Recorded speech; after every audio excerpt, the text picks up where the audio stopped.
un estremecimiento sin causa, como cuando uno entra en una habitación donde alguien acaba de llorar. Isabel levantó la vista, y allí, sentado junto a la ventana empañada del café, estaba él. No lo conocía, o al menos eso creyó, pero algo en su presencia le provocó un vacío en el estómago, no de hambre, de memoria. Tenía el rostro sereno, la barba cuidadosamente recortada, las manos cruzadas sobre un cuaderno cerrado y los ojos de un gris tan profundo que no parecía mirar, sino recordar. No juventud, tiempo, y él no apartó la mirada. Al contrario, la sostuvo, no con deseo ni con sorpresa, sino con una extraña paz, como si acabara de encontrar lo que había perdido hacía mucho. Isabel se quedó quieta. Una parte de ella quería entrar, otra temía que todo fuese un error. Entonces él hizo un gesto mínimo, un leve asentimiento, como quien dice, por fin. Ella bajó la mirada y siguió caminando, pero al llegar a la esquina no pudo evitar voltear una última vez. Él seguía allí, inmóvil, mirándola como si acabara de reconocer a alguien que había buscado durante siglos. Aquella noche, Isabel no pudo dormir. Encendió la lámpara de la mesita y se sentó junto a la ventana, envuelta en su bata de lana color crema. Las hojas del limonero del patio temblaban con el viento, y en medio de ese silencio punzante, una palabra le vino a la mente como un eco. Una palabra que no había escuchado en años. Sofía. No sabía por qué pensó en eso, pero la sensación fue tan clara, tan nítida, como si alguien se lo hubiese susurrado al oído. Sofía.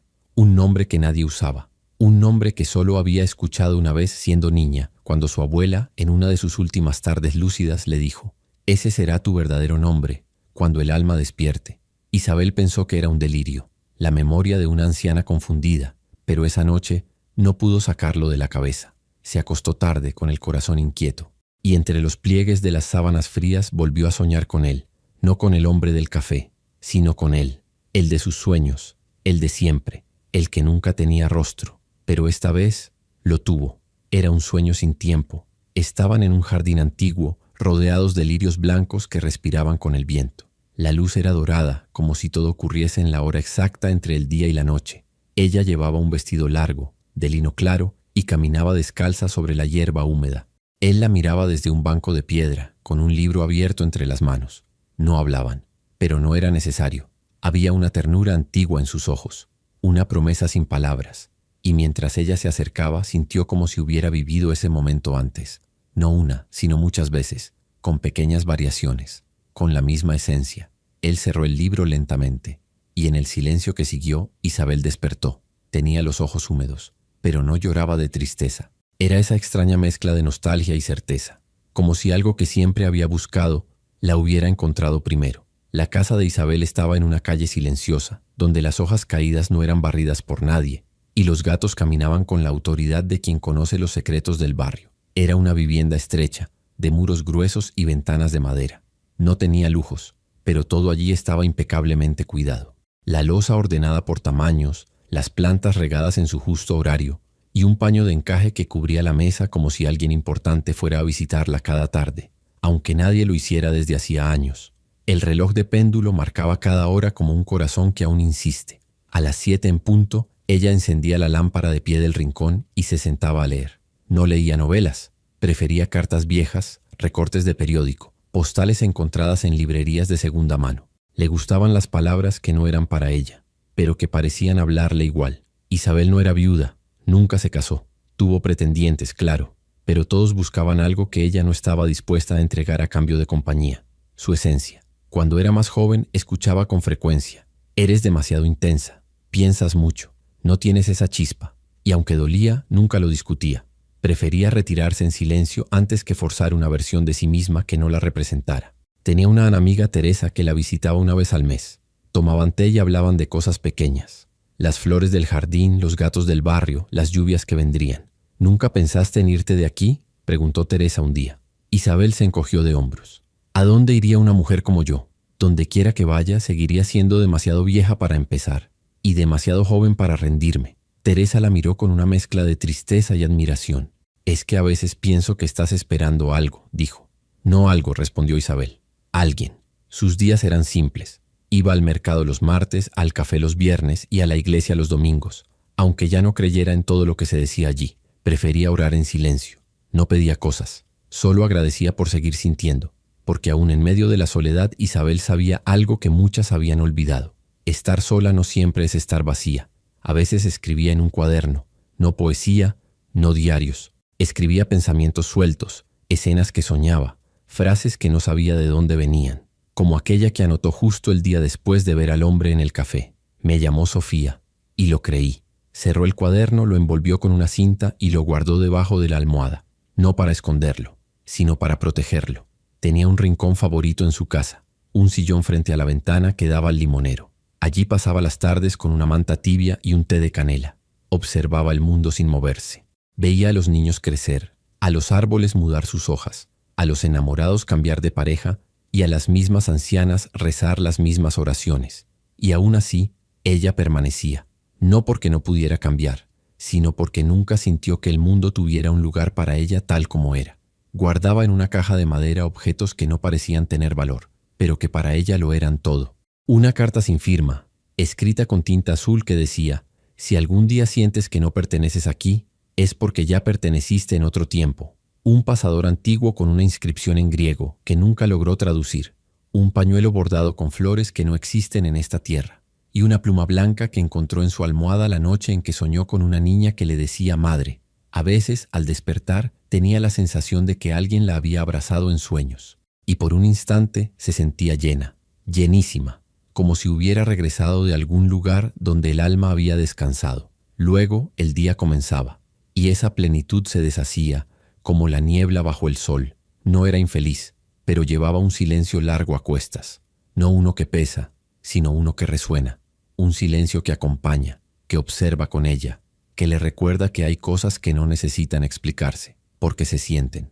Una vez, mientras paseaba por el cementerio, como hacía cada 2 de noviembre, se detuvo frente a una lápida sin nombre. Solo decía: aquí descansa quien esperó con fe. Se quedó allí largo rato. Sintió un nudo en el estómago, y sin pensarlo, se arrodilló y dejó una flor blanca del árbol de su patio. No sabía por qué, pero ese día lloró de una forma distinta, como si no llorara por ella, sino por otra mujer que también había esperado. Isabel nunca fue de las que interrumpen. Esperaba su turno, en la fila del pan, en el banco, en la vida, y aunque nadie se lo pedía, bajaba el tono de su voz para no incomodar. Había aprendido que con la edad una mujer deja de ser vista como posibilidad y empieza a ser tratada como estorbo elegante. En el mercado, los jóvenes la rodeaban con prisa. Si dejaba caer algo, no siempre había manos que la ayudaran, no por crueldad, sino por olvido, como si su presencia se hubiera vuelto una especie de fondo que no exige atención. Una mañana se atrevió a entrar en una perfumería del centro. Era pequeña, lujosa, con vitrinas relucientes y dependientes de sonrisa ensayada. «¿Puedo ayudarte, señora?», dijo una de ellas sin mirarla a los ojos. «Busco algo que huela a madera dulce», respondió Isabel con su voz suave. La joven la miró de reojo. «Creo que lo que busca está en la sección del fondo», dijo, señalando un estante casi vacío, donde se acumulaban frascos discontinuados. Isabel agradeció y caminó hacia allí, pero no por resignación, sino porque conocía ese lugar, el de las mujeres que no encajan en la idea de lo deseable. Probó una fragancia, cerró los ojos. El aroma le recordó una casa antigua con pisos de madera, un piano sonando a lo lejos, un amor que nunca fue dicho. Sonrió, y en ese momento otra vendedora comentó en voz baja a su compañera: «Se nota que ya pasó su época, ¿verdad?». No lo dijeron con maldad, lo dijeron con indiferencia. Y esa es la forma más hiriente del desprecio, la que no se siente necesaria de ocultar. Isabel dejó el frasco en su sitio sin apuro. Salió del local con la misma dignidad con la que había entrado. Pero esa noche, al llegar a casa, no prendió la lámpara. Se sentó en la oscuridad y dejó que el silencio le hiciera compañía. No siempre fue así. Hubo un tiempo en que Isabel reía con fuerza, bailaba en las fiestas del pueblo y hasta fue pretendida por un maestro de piano, un viudo elegante que decía cosas bonitas. Pero un día ese hombre dejó de buscarla, sin explicación. Muchos años después, Isabel lo vio en la plaza, de la mano de una mujer más joven, mucho más joven, y en sus ojos no había maldad, solo olvido. Eso dolía más, ser olvidada por alguien a quien se entregó en pensamiento, en espera, en ternura, no porque hubieran vivido algo, sino porque ella había sentido todo como si lo hubieran vivido. A veces pensaba que había nacido para cuidar de otros, de su madre enferma, de sus sobrinas pequeñas, de vecinas que llegaban llorando por las noches, pero nadie parecía cuidar de ella, no por falta de amor, sino por costumbre. Y una mujer que da sin pedir termina siendo una mujer que nadie piensa que necesita. Había una vecina nueva en la cuadra. Una mujer de mediana edad, moderna, con labios rojos y pasos decididos. Hablaba fuerte, reía más fuerte y usaba perfumes que llenaban el aire antes de que ella entrara a cualquier sitio. Isabel la saludaba con cortesía. Nunca recibía respuesta. Una tarde, en la panadería, la mujer comentó: «Esa señora de la casa del árbol de limones. Vive sola, ¿verdad? Qué triste». Isabel estaba detrás de ella en la fila. La escuchó y por primera vez en años pensó en responder, pero no lo hizo.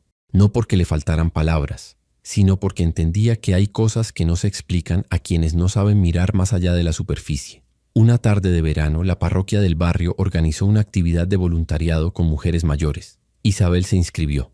La invitaron a preparar comida, doblar mantas y armar kits de higiene para los más necesitados, pero no la dejaron participar en la reunión creativa donde se decidiría el logo, el nombre, los colores. «Usted seguro se cansa, ¿verdad?», dijo una joven sonriente, dándole una silla al fondo del salón. Isabel sonrió también y se sentó. Observó a las otras hablar, debatir, proponer, y se sintió de nuevo invisible, como si su experiencia no contara, como si su tiempo ya hubiera pasado, como si su presencia no aportara más que antigüedad. Volvió a casa caminando despacio, con el bolso apretado contra el pecho. Recordó las veces en que su voz había salvado a alguien de una mala decisión, las veces en que sostuvo manos temblorosas, las veces en que supo callar cuando era necesario y hablar cuando nadie se atrevía. Y pensó: ¿qué mundo es este, que desecha a las mujeres justo cuando empiezan a saber quiénes son? Un domingo por la mañana fue a la iglesia como cada semana. Se sentó en el banco de siempre, en la tercera fila, al lado del altar de las velas. Un niño pequeño, de no más de 6 años, se acercó y la miró fijo. Luego dijo con voz baja: «Tú brillas». Isabel lo miró sorprendida. «¿Perdón?» «Tú brillas, como las personas en mis sueños». La madre del niño lo tomó de la mano, se disculpó y se lo llevó, pero Isabel no dejó de pensar en eso.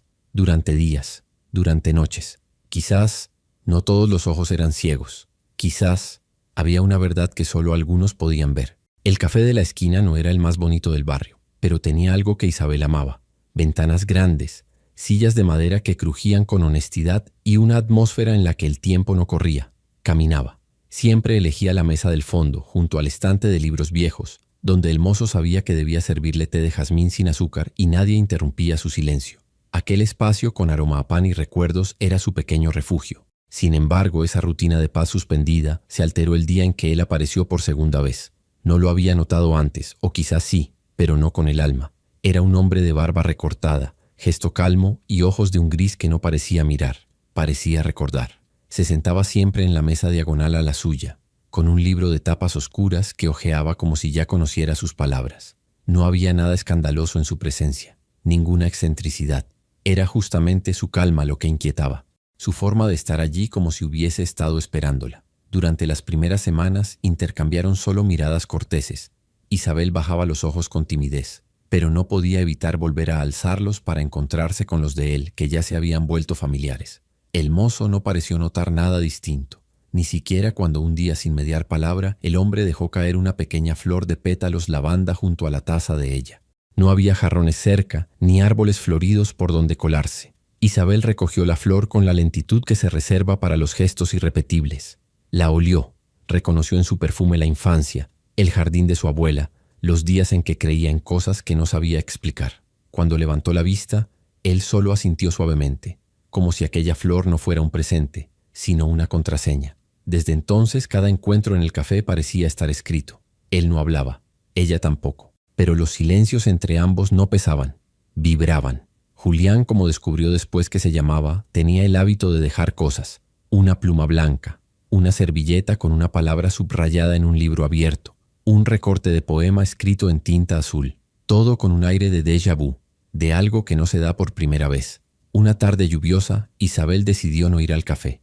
Se quedó en casa escuchando cómo la lluvia golpeaba el tejado. Pensó en él más de una vez, en sus gestos lentos, en sus dedos largos que acariciaban los bordes de las páginas, en su forma de mirarla sin invadirla.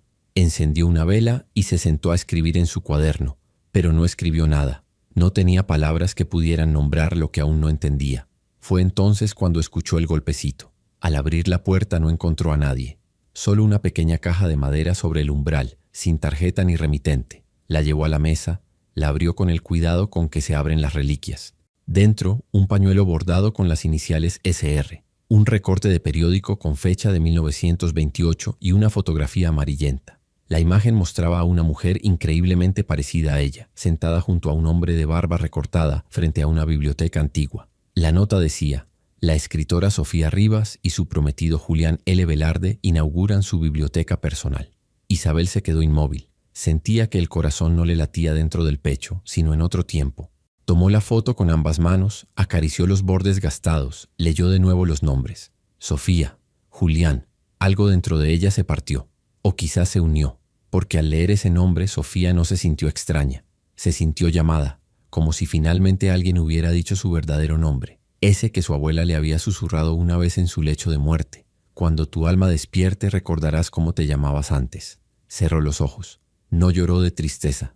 Lloró con la dignidad de quien finalmente entiende por qué durante tantos años sintió nostalgia por algo que nunca vivió. Esa noche escribió solo una línea en su cuaderno.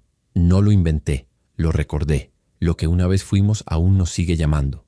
Desde aquella noche en que sostuvo entre las manos la fotografía amarillenta, Isabel no volvió a ser la misma. No porque hubiera cambiado algo visible, sino porque algo en su interior se reacomodó. Como si una pieza antigua, olvidada por generaciones, finalmente hubiera encontrado su lugar. No intentó explicárselo a nadie, ni siquiera a Teresa, su amiga de tardes de té y silencio compartido. Sabía que aquello no se contaba. Se sostenía por dentro, como un hilo invisible que no se rompe pero que tampoco se muestra. Los días siguientes transcurrieron con una calma tensa, como si el mundo supiera que algo se estaba gestando. Isabel volvió al café sin expectativas. Caminó con su abrigo vino y el moño bajo sujeto con su cinta morada, como si todo en ella estuviera exactamente igual, excepto por dentro. Julián estaba allí, solo como siempre, con su libro y su café negro servido en taza de loza antigua. Al verla no se levantó, no hizo ningún gesto teatral, solo alzó la vista y la sostuvo. Esa mirada no era de sorpresa, era de reconocimiento. Ella se sentó en su lugar de siempre. El mozo le sirvió su té sin preguntar. Nadie dijo una palabra durante los primeros minutos. El silencio entre ellos no era incómodo, era un espacio sagrado, como esos pasillos largos de los conventos donde se camina sin hablar porque la fe ocupa todo el aire. Julián cerró su libro, lo colocó suavemente sobre la mesa, y entonces por primera vez dijo su nombre. Sofía. Isabel parpadeó una vez, luego otra. No necesitaba confirmar nada. Sabía que lo había escuchado con el alma antes que con los oídos. No respondió. No era necesario. Él continuó. He tardado demasiado, pero te juro que te busqué. Ella quiso decir que no entendía, que era una locura, que ella no era Sofía, que su nombre era Isabel, que su vida era otra, que sus recuerdos no coincidían. Pero ninguna de esas frases salió de su boca. Lo único que logró articular fue una pregunta. ¿Dónde me encontraste esta vez? Julián la miró con una mezcla de ternura y respeto, como si supiera que cada palabra debía ser medida como un paso sobre hielo frágil. En un sueño primero, en una carta después, luego en una mujer que pasaba frente a una casa con un limonero en invierno. Isabel se llevó la mano al pecho, no para protegerse, sino para contener todo lo que ese momento le estaba despertando. Aquel día no hablaron más. Él le dejó una pequeña hoja de papel doblada en 4. Dentro, un fragmento de un poema. Te busqué donde el alma no envejece. Te encontré donde los cuerpos ya no recuerdan. Durante los días siguientes, los encuentros se volvieron una danza sin coreografía, pero con sentido. No hablaban del pasado, no intentaban ordenar las piezas, no se preguntaban qué era real y qué no. Se compartían el ahora, con la dulzura de quienes saben que el tiempo, cuando es verdadero, no se mide en calendarios. Una tarde Julián la invitó a caminar. Isabel aceptó sin pensar. Pasearon por la parte vieja del pueblo, donde las calles aún conservaban adoquines y los balcones se adornaban con geranios que nadie regaba. Llegaron a una librería cerrada con vidrios polvorientos y un cartel a medio caer. Julián se detuvo frente a la puerta. Aquí fue, dijo sin mirar la tienda. Aquí escribiste tu último manuscrito y me lo dejaste sobre una mesa sin firmar. Isabel se acercó al vidrio. No vio nada especial, solo sombras de libros olvidados. Pero una parte de ella reconoció ese lugar como se reconoce una melodía escuchada en la infancia. Sintió una punzada en el pecho y entonces preguntó con la voz temblando. ¿Te perdí? Julián respondió sin tristeza. Nos separamos, no por elección, por tiempo. Isabel respiró hondo, sintió una ráfaga helada subirle por la nuca y comprendió que esa historia no empezaba ni terminaba allí. Era una espiral, un ciclo, un reencuentro. En las semanas que siguieron, sus conversaciones se volvieron más largas. No hablaban como dos personas que se están conociendo, sino como dos que se están reconociendo. Julián recordaba detalles que Isabel no sabía que sabía. Su miedo a los relojes, su costumbre de guardar las llaves en frascos de vidrio, su afición por las palabras que empiezan con S. Una noche, mientras Isabel cerraba las cortinas de su sala, notó un sobre en el alféizar. Dentro, una hoja escrita con tinta negra. Era una carta. De él. Sofía, no te escribo para convencerte de nada. Te escribo porque mi alma recuerda, y en cada palabra que te pienso, se enciende una luz que ninguna vida ha logrado apagar. Si decides no buscarme, lo entenderé. Pero si un día sientes que alguien te mira con la memoria de un siglo, seré yo, J. Isabel apretó la carta contra el pecho. La releyó muchas veces. Cada vez encontraba un nuevo suspiro entre las líneas. La guardó en su caja de recuerdos, junto a la pluma, la foto, el pañuelo y las otras señales de una historia que, aunque improbable, ya no necesitaba ser explicada. El vínculo entre ellos no era lineal. Había días en que no se veían, días en que Julián desaparecía sin previo aviso. Pero cuando volvía, lo hacía con una mirada que decía, estuve contigo igual. Y lo estuvo. Isabel lo sentía, en los sueños, en los silencios, en los momentos en que abría un libro y encontraba flores prensadas que no recordaba haber puesto, en la forma en que el limonero de su jardín floreció sin estación. Una madrugada, Isabel soñó con una boda, no una moderna, una del siglo pasado.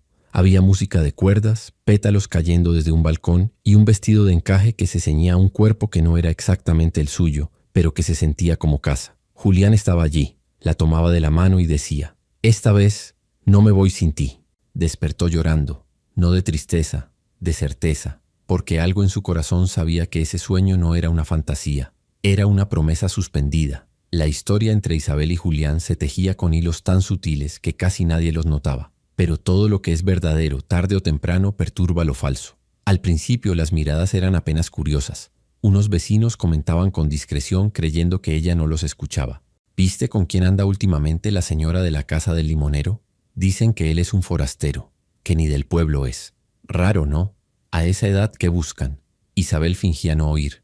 Caminaba con la frente alta y los pasos firmes, pero por dentro comenzaba a doler. No era el juicio en sí, era la memoria de todas las veces que ya había sido cuestionada sin motivo, por no encajar, por no seguir reglas invisibles, por no reducir su vida a lo que otros entendían como correcto. Una tarde, al llegar al café, notó que 2 mesas estaban libres, pero el mozo la dirigió hacia una esquina lejana.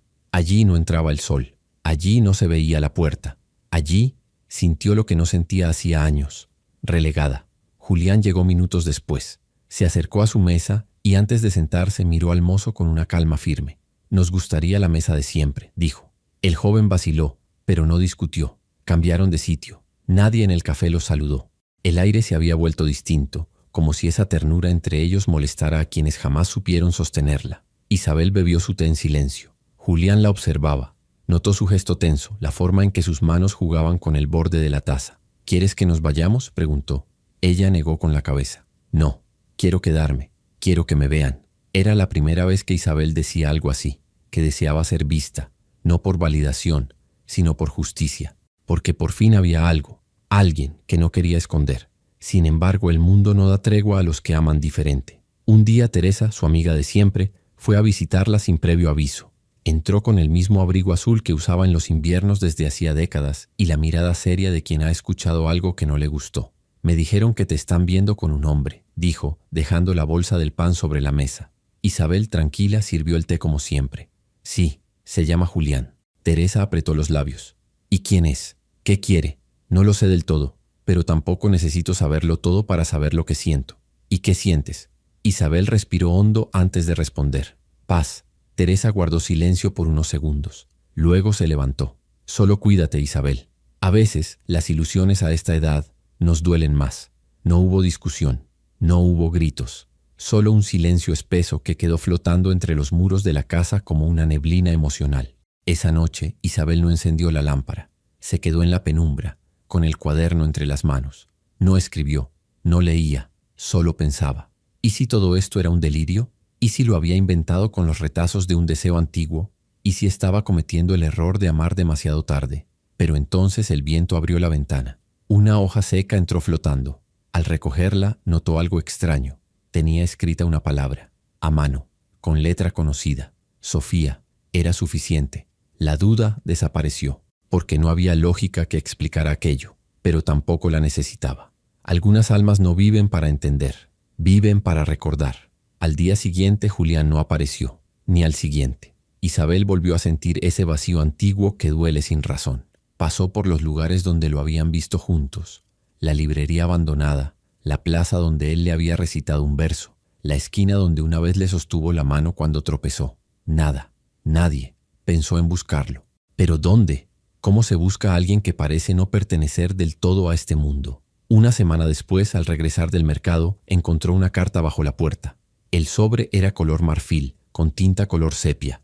El papel olía a madera y a algo que no sabía nombrar, pero que la hacía sentir a salvo. Dentro solo una frase: no te estoy dejando, estoy honrando el silencio. A veces, las almas necesitan distancia para no confundirse con los ruidos del mundo. Isabel cerró los ojos. Comprendió. No lo juzgó, no lo culpó, porque ella también había sentido el peso de las voces externas, las opiniones ajenas, la presión de lo que debería ser. A los días recibió otra carta, esta vez con un lugar y una hora. Domingo al anochecer en la antigua estación. Isabel fue.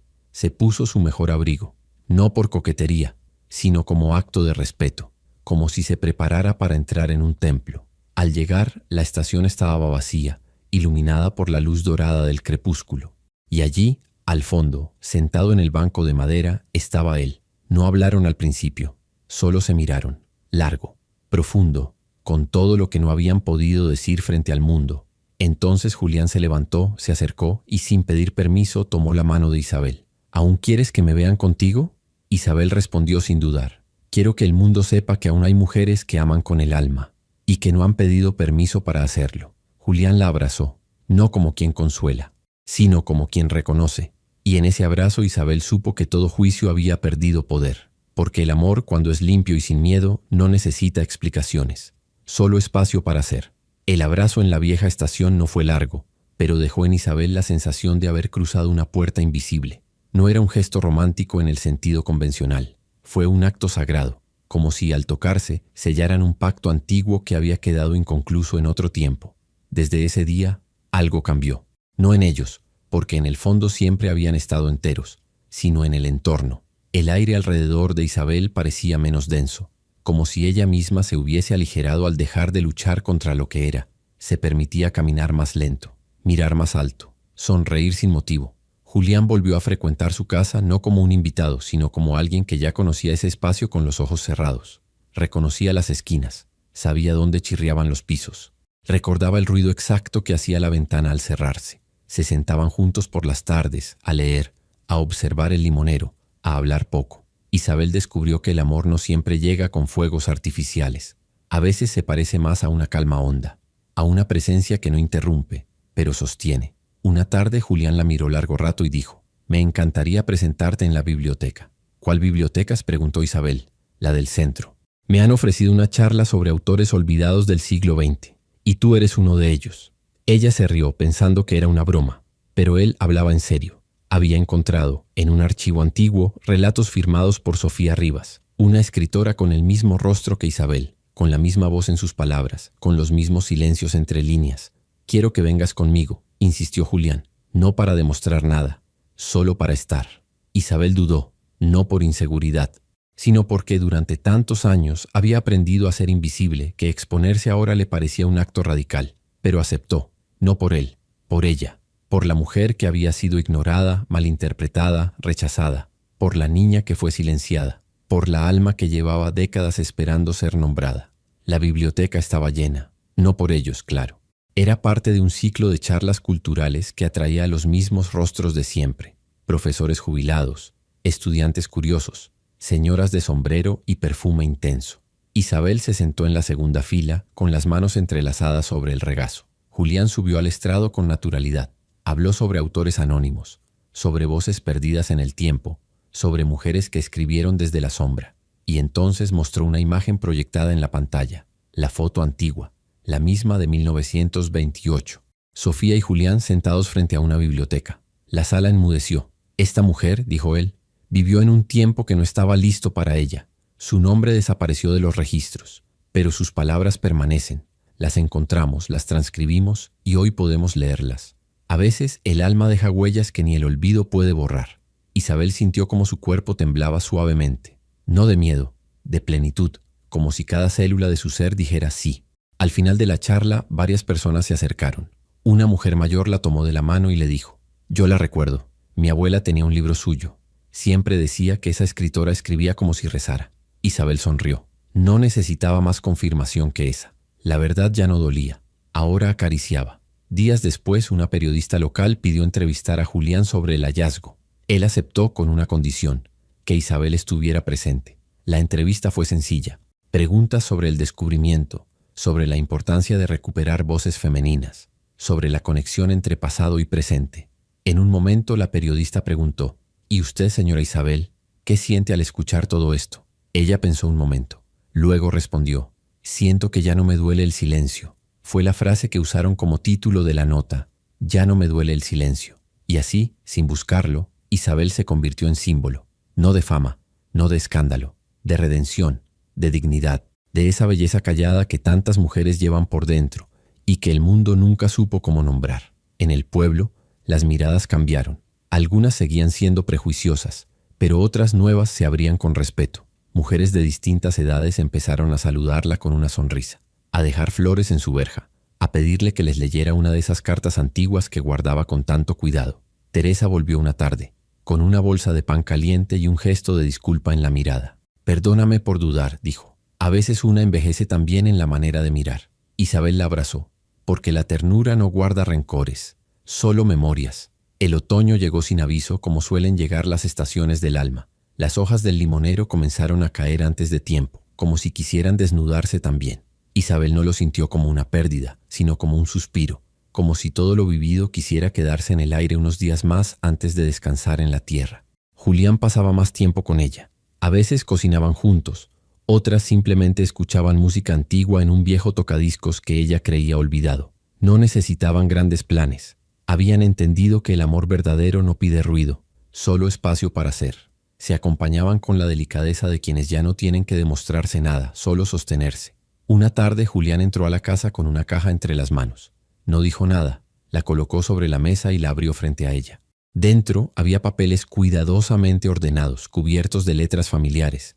Eran los textos de Sofía Rivas, sus relatos, sus frases, sus silencios. Habían sido recopilados, editados, y ahora llevaban su nombre en una portada sencilla y hermosa. «Están listos para ser publicados», dijo Julián, «pero no sin tu permiso». Isabel no respondió de inmediato. Pasó los dedos por el lomo del manuscrito. Sintió que algo en su interior se abría. No era vanidad, era justicia. Era ver al fin que lo que había sido callado ahora tenía voz. «Si mi historia puede tocar a otras mujeres, entonces que sea contada», susurró. El libro fue impreso en una pequeña editorial independiente. No tuvo grandes campañas, ni fue portada de revistas, pero circuló. Entre bibliotecas de barrio, clubes de lectura, manos temblorosas y ojos que aún sabían llorar por dentro. Se convirtió en un pequeño faro, una vela encendida en medio de la noche. Isabel comenzó a recibir cartas. Mujeres que se sentían vistas por primera vez. Ancianas que escribían desde hogares silenciosos. Nietas que descubrían en sus palabras la ternura que no habían encontrado en sus madres. Nadie le pedía explicaciones. Solo agradecían por existir, por resistir, por escribir. Un día Julián le propuso algo. «Quiero llevarte a un lugar». Viajaron en tren. 2 horas de paisaje lento, estaciones antiguas y árboles que parecían saludarlos con cada curva. Llegaron a una casa de campo abandonada. Julián abrió la puerta con una llave que había guardado por décadas. Al entrar, Isabel sintió un vértigo. Era como caminar dentro de un sueño que siempre había tenido, pero que nunca había podido recordar del todo. Reconoció la escalera de madera, la lámpara de cristal, la cortina floreada. Todo le era ajeno y propio al mismo tiempo. Subieron al segundo piso. Allí, una habitación con una máquina de escribir en el centro, una ventana con vista a un lago, un cuaderno abierto con su caligrafía. «Aquí fue», dijo él. «Aquí escribiste tu última historia, la que nunca terminaste, porque no querías que tuviera un final». Isabel se acercó a la máquina, tocó las teclas, sintió el eco de otra vida, y entonces, sin saber por qué, comenzó a escribir. No una historia, una carta, a quien aún recuerda. No temas si no encuentras respuestas. A veces, la memoria del alma viene en forma de suspiro, de aroma, de una flor que cae en silencio. No estás sola, nunca lo estuviste. Si alguna vez soñaste con alguien que te miraba como si te conociera, tal vez te recuerde, tal vez te ame, tal vez seas tú misma reencontrándote. Cuando terminó, Isabel cerró el cuaderno, lo dejó sobre la mesa, salió al balcón y respiró el aire frío. Julián se acercó por detrás y le envolvió los hombros con una manta. ¿Sabes qué es lo más bello de todo esto?, preguntó él. ¿Qué? Que no necesitas entenderlo, solo sentirlo. Isabel sonrió, porque por primera vez en su vida sentía sin miedo. Volvieron al pueblo. La vida siguió su curso lento, pero algo era distinto. Isabel ya no caminaba como si no tuviera dónde ir. Ahora, cada paso suyo era una afirmación, una presencia, una declaración de existencia. Una mañana, al despertar, encontró sobre su mesita de noche un pequeño sobre. Dentro, una nota escrita con letra conocida. Cuando parta, no llores. No me habré ido. Solo estaré un poco más invisible, como siempre estuve, incluso antes de encontrarte. No hubo nombre, no hubo fecha, pero Isabel supo, porque el cuerpo sabe antes que la mente, y el alma no necesita pruebas. Esa noche el limonero floreció fuera de estación, y ella no lloró. Encendió una vela, colocó el cuaderno sobre la mesa, y escribió una última línea. Volverás, porque el amor verdadero no tiene despedidas, solo pausas.